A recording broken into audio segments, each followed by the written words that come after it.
Bom dia, mais uma Manhã com Cristo iniciando. Hoje, dia 18 de março, quinta-feira, mais um dia de reflexão, né? Mais uma oportunidade de começarmos o nosso dia após uma reflexão sobre os temas ligados ao Evangelho de Jesus. Então vamos ao tema de hoje.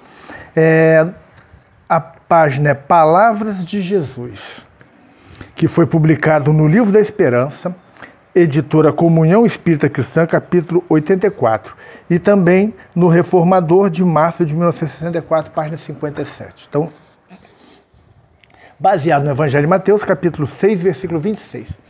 E a passagem do Evangelho diz o seguinte: olhai as aves do céu, que não semeiam nem ceifam, nem recolhem em celeiros, e vosso Pai Celestial as alimenta. Não valeis muito mais do que elas? Então é aquela passagem bem interessante, né, sobre a questão das aves do céu, depois do lírio dos campos, né? É uma passagem muito bonita do Evangelho de Jesus, e o Emmanuel aqui traz uma reflexão sobre essa passagem. Vamos lá. Vale-se muita gente do Evangelho para usar as expressões literais do Senhor, sem qualquer consideração para o sentido profundo que as ditou, simplesmente para exaltar conveniência e egoísmo. Exortou o Divino Mestre: não vos inquieteis pelo dia de amanhã. Encontramos aqueles que se baseiam nessas palavras, destinadas a situar-nos na eficiência tranquila para abraçarem deserção e preguiça, esquecendo que o próprio Jesus nos advertiu: andai enquanto tendes luz. Asseverou o eterno amigo: nem só de pão vive o homem. Há companheiros que se estribam em semelhante conceito, dedicado a preservar-nos contra a volúpia da posse, para assumirem atitudes de relaxamento e desprezo à frente do serviço de organização e previdência da vida material, sem se lembrarem de que Jesus multiplicou pães no monte, socorrendo a multidão cansada e faminta. Afirmou o excelso benfeitor: realmente há muita dificuldade para que um rico entre nos céus. Em todos os ciclos do ensinamento cristão, aparecem os que se aproveitam da afirmativa dedicada a imunizar-nos contra as calamidades da avareza, para lançarem diatribes contra o dinheiro e sarcasmo contra os irmãos chamados a manejá-lo, na sustentação do trabalho e da beneficência da educação e do progresso, incapazes de recordar que Jesus honrou a finança dignamente empregada, até mesmo nos 2 vinténs com que a viúva pobre testemunhou a própria fé. Disse o Senhor: não julgues.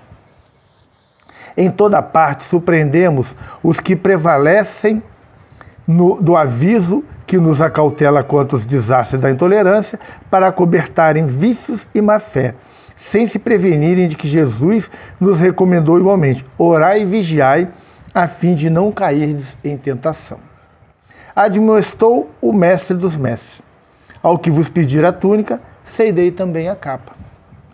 Não poucos mobilizam o acerto consagrado a impelir-nos ao culto do desprendimento e da gentileza, para estabelecerem regimes de responsabilidade e negligência, quando Cristo nos preceituou a obrigação de entregar a cada um aquilo que lhe pertence, até mesmo nas questões mínimas do imposto exigido pelos poderes públicos ao solicitar-nos: dai a César o que é de César.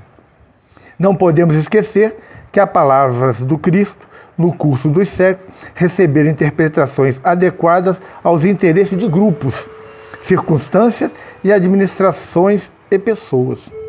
A doutrina espírita brilha hoje, porém, diante do Evangelho, não apenas para aliviar e consolar, mas para instruir e esclarecer.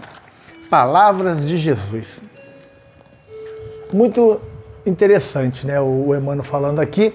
E aqui no último parágrafo, no penúltimo parágrafo, ele fala realmente o que eu venho falando já há bastante tempo, sobre a questão do Evangelho feito à afeição das pessoas, que ele fala aqui. Olha o que ele diz: isso é o que tem acontecido, essa distorção, essa interpretação equivocada do Evangelho. Vamos lá.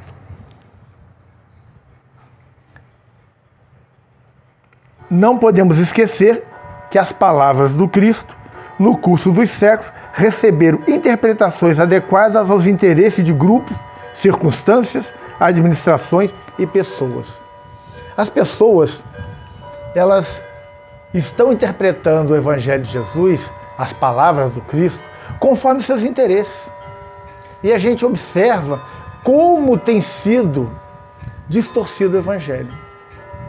Eu não canso de falar que o Evangelho está sendo usado para as pessoas poderem manipular os outros, para fazer com que os outros concordem com suas maneiras distorcidas de ser, porque atribui certas palavras ao Cristo, ou pegam certas palavras do Cristo, tiram do contexto, e aí interpretam ao seu bel prazer. E aí fica muito complicado. A questão aqui em foco é para que não nos preocupemos com o dia do amanhã. Isso não significa que vamos nos encostar, não vamos fazer mais nada. Jesus fala, andei enquanto ainda há luz. Ele diz que nós temos que continuar a nossa jornada, temos que continuar com o nosso trabalho, temos que continuar com a nossa dedicação. Tem muita gente que, baseado nessas palavras do Cristo, acham que temos que pegar a fortuna do mundo, todo o dia do mundo, e dividir. E ficar 7 bilhões de pessoas de perna para o ar sem fazer mais nada. Esquecendo que o mundo acaba se fizer isso, que a fome chega, que a tecnologia deixa de existir. Porque só temos tudo que temos no mundo porque tem pessoas que trabalham. Então esses que são preguiçosos, que acham que tudo tem que ser compartilhado, dividido, sem que eles façam nada, estão totalmente equivocados. Temos que trabalhar pelo progresso da humanidade, temos que continuar fazendo a nossa parte, gente. Não podemos nos esquecer do Evangelho, do que Jesus nos disse, da importância do trabalho, da importância de agirmos, de fazermos a nossa parte. Vamos aqui mais alguns trechos aqui que o Emmanuel nos fala, só para que a gente possa realmente fazer a interpretação. Aqui. Exortou o Divino Mestre, não vos inquieteis pelo dia de amanhã. Encontramos aqueles que baseiam nessas palavras, destinadas a situar-nos na eficiência tranquila, para abraçarem deserção e preguiça, esquecendo que o próprio Cristo nos advertiu, andai enquanto tendes luz, enquanto tendes vida física. Né? Tem pessoas que são preguiçosas, que não fizeram nada no mundo e não querem fazer nada no mundo. São os incompetentes que reclamam daqueles que são bem-sucedidos. São os preguiçosos que reclamam daqueles que vencem através do trabalho. E acham que estão certos. Né? Asseverou o eterno amigo, não só de pão vive o homem. Há companheiros que estribam em semelhante conceito, dedicado a preservar-nos contra a volúpia da posse, para assumirem atitudes de relaxamento e desprezo à frente do serviço de organização e previdência da vida material, sem se lembrarem que Jesus multiplicou o pão no monte, socorrendo a multidão cansada e faminta. Tem que gente baseado nisso, porque não só de pão vive o homem, é para você deixar a volúpia da posse. Tem gente que quer acumular. É isso que Jesus está aqui dizendo que não devemos fazer. E tem gente que, baseado nisso, não quer fazer mais nada. Não quer fazer nada. Continuando. Afirmou Excelso Benfeitor, realmente há uma dificuldade para que um rico entre no reino do céu. E tem pessoas baseadas nisso que acham que tem que acabar com a riqueza. Tem que destruir aqueles que são hoje detentores da riqueza para fazer com que a riqueza circule no mundo, para que haja produção, haja empresas, haja emprego. Porque sem as indústrias, não vamos ter os produtos manufaturados que recebemos, que utilizamos. Sem a indústria alimentícia, vamos nos alimentar do quê? Cada um vai plantar na sua casa Isso que mora em apartamento, vamos plantar o quê? E a gente não consegue dar conta de tudo. Então, ao invés de pensarmos na destruição do mundo, vamos fazer a nossa parte. Vamos trabalhar, cada um fazendo a sua parte, a gente vai ter um mundo bem melhor.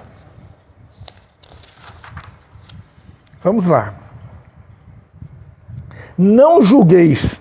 Em toda parte surpreendemos que os que prevalecem do aviso que nos acautela contra os desastres da intolerância, para acobertarem vício e má fé, sem se prevenirem de que Jesus nos recomendou igualmente: orai e vigiai, a fim de que não caídes em tentação. Tem gente que vê indivíduos agirem de má fé, mas fazem parte do seu grupo, fazem parte da sua ideologia, fazem parte dos seus interesses, fazem vista grossa. Tudo é permitido para os que são do seu grupo e nada é permitido para os que são de fora. Isso é um erro absurdo, gente. Não podemos aceitar isso de forma alguma. O errado será sempre errado, o certo será sempre certo.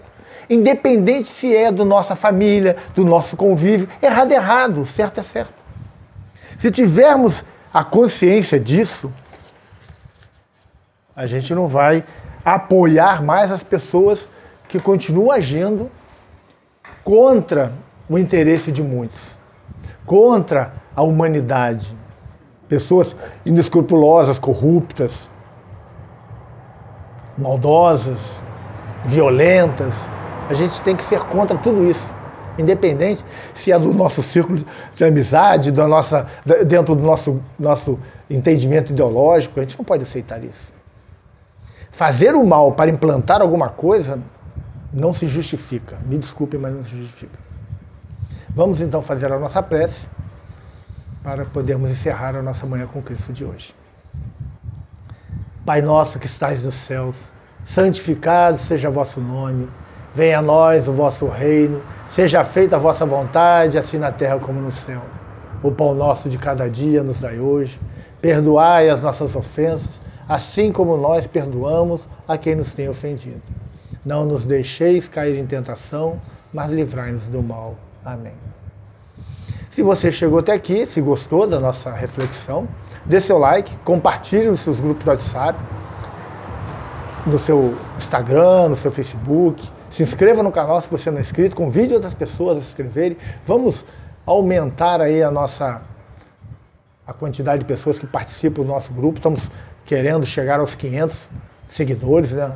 500 pessoas que vão estar participando dessa reflexão diária, que é importante para as nossas vidas e para a humanidade como um todo. Até amanhã, se Deus quiser.